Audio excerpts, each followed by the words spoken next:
Time for another board game review, and this time we have the game Love Letter. Look at this cute little bag. This was sent to me by Asmodee and is designed by Seiji Kanai. In Love Letter, 2 to 6 suitors compete to have their missives delivered to the kingdom's princess, who seeks an ideal partner and confidant for when she assumes the throne. Let me show you how to play. Now, this version of Love Letter actually includes a couple new characters that aren't included in the original version of Love Letter. I'm just going to go over the version of the game with the new characters because it's essentially the same. If you want to play classic Love Letter, you can just take those characters out. So you have a deck of 21 character cards. I'll go into what sort of cards are in here in a second, but what you do is you put it face down on the table, and you take one card and set it aside face down, and nobody knows what this is. Then, everybody draws one card into their hand. The game is played over several game rounds in which you enlist allies, friends, and family of the princess to carry a letter of intent to her. The card in your hand represents the person who currently carries your letter, but this can change during the round as you draw and play cards. To win a round, you have to either have the highest valued card at the end of the round or be the only player left. So on your turn, you draw a card from the deck, and then all you have to do is choose to play one. Whichever card you choose gets played in front of you, and you do the effect. So the handmade here, until your next turn, other players cannot choose you for their card effect. So if you play that, now you're protected. This card stays face up in front of you, and the other card stays in your hand. Some card effects, like the guard, will let you knock out other players. Like here, the guard says, choose another player and name a non-guard card. If that player has that card, they're out for the round. If you're out for the round, what you do is you discard your card face up in front of you.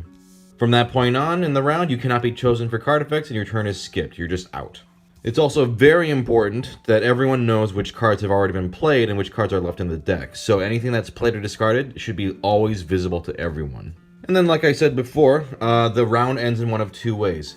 When the deck runs out, or if everyone except one player is eliminated. Once the deck is empty, everyone reveals their cards, and whoever has the highest card is the winner. If you have the highest valued card, you get a little token. That means your letter was successfully delivered to the princess. If there's a tie, all tied players win the round, and each gains a token. And the other way to win a token is if you're the only player still in the round. Basically, if everyone else was eliminated due to card effects. Then you immediately just win and gain a favor token. To start a new round, just shuffle the character cards, set one aside, and deal each player another card, and you just keep going. Depending on how many players you have, a certain number of tokens are required to win. 2 players at 6, 3 players is 5, 4, 4, 5, 3, 6, 3. So the game is very simple. Either have the highest card or eliminate the other players. But now let's get into each card and what they all do, because this is obviously the meat of the game. First, I'm going to go through the cards that are in the classic version of Love Letter. First off, I mentioned before, the guard. You just choose another player and name a non-guard card. If you guess them correctly, they're out. This one's funny if you can snipe them. Now, this tells you how many of that card are in the deck as well, because that's very important. Of course, everyone also has a reference card as well for that purpose. The priest, you can choose and look at another player's hand, get some information. The baron, you choose and secretly compare your hand with another player.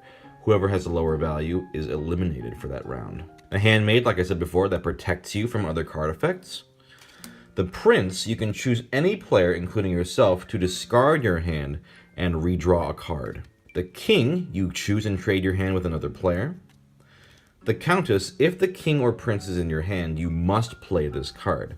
However, you can also fake it. Maybe you want people to think you have a king or prince. You can just play it on your own. But if you do have a prince or king, you have to play it. You have no choice. And finally, this is the highest card in the game, the princess, but if you ever play or discard it, you are eliminated. So it's a dangerous card because it's the one you'll win with at the end if you have it, but it's very dangerous because if you ever play it, you're out. And so here are the 2 new cards for this version of Love Letter. Here's the Spy, which has a 0 value. At the end of the round, if you are the only player in the round who played or discarded a Spy, you gain 1 favor token. And the Chancellor. Draw 2 cards, keep 1 card, and put your other 2 on the bottom of the deck in any order. And that's it. You play your cards and try to stay in the round and also keep the highest number at the end.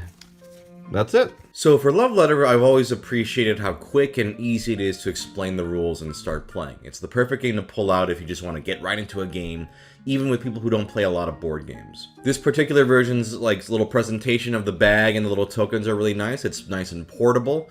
The version I had before this came in a little box and just had red cubes, so they've kind of fancied up this version. There is an elegance to this game that I really appreciate. It's always very clear what the cards do, and there's enough strategy without it being overwhelming. It's got some nice bluffing and deduction. One small complaint some people might have is that sometimes the game can feel very automated or almost predetermined of what you should play.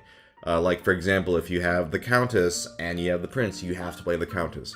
Or if you have, like, two of the same card, well, you have no choice. You have to play a card. Yeah, I mean, obviously, in a game where you only have two choices between the cards you play, that's inevitably going to happen. But I don't mind a simpler game. And also, the game goes by so quick that it doesn't actually bother me that much. The gotcha moments of, like, you know, guessing somebody's card correctly with a guard, and the sort of, like, aha moments, those sort of highs make it worth it to me. Even if it's not a very heavy game. It's just, it has a lot of fun in a very small package. This particular version of the game has two new cards, the Spy and the Chancellor. I'm personally not that big on the Spy. I feel like it makes getting points a little bit too easy. And sometimes you can just get points if you're lucky, and it doesn't really require a lot of skill.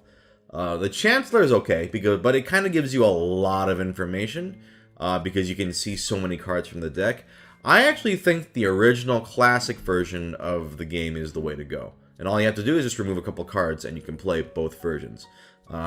Because for me, the best games of this are when everybody is super close to winning.